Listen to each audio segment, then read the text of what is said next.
The verified team was following along fact-checking claims from Vice President Harris and former President Trump tonight. Let's bring in 10 Tampa Bay Verified anchor John Sidorowicz, separating fact from fiction on a range of topics we heard from immigration to abortion. Boy, a lot of ground to cover here tonight, Dave, and we've only got so much time. Let's tackle a couple of them right now, starting with this comment from the Vice President on the economy. My opponent has a plan that I call the Trump's sales tax, which would be a 20% tax on everyday goods that you rely on to get through the month. First of all, I have no sales tax. That's an incorrect statement. She knows that. Former President Trump was correct in rebutting that he has not proposed a national sales tax. But here's why we rate the vice president's claim as needing context. Trump is proposing to impose a tariff of 20% on imports from China. That $4,000 estimate that Harris claimed is based on some economists' estimates of how the costs of that tariff could be passed on to consumers in the form of higher prices on goods. All right, next up here is a wild claim that has been a big talker this week online related to immigration and was repeated tonight by the former president.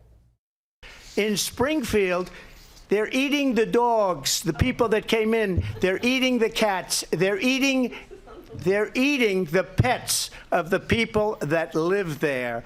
Now, our verified team had checked with both city and police leaders who say there have been no credible reports or specific claims of pets being harmed, injured, or eaten by immigrants. Police say they had not received a single report of it happening. The claim, Dave, appearing to have originated from a social media influencer or brought it up without evidence during a recent public city meeting. All right, Project 2025 came up several times tonight. Harris said it's a plan that Trump would enact if he is elected. Trump maintains he had nothing to do with this at all. What can we verify about Trump's connections to this? Well, Dave, so we know the former president has never publicly endorsed his plan, right? But we also know many members of his former administration and on his campaign, they have contributed or promoted it, including his running mate, J.D. Vance.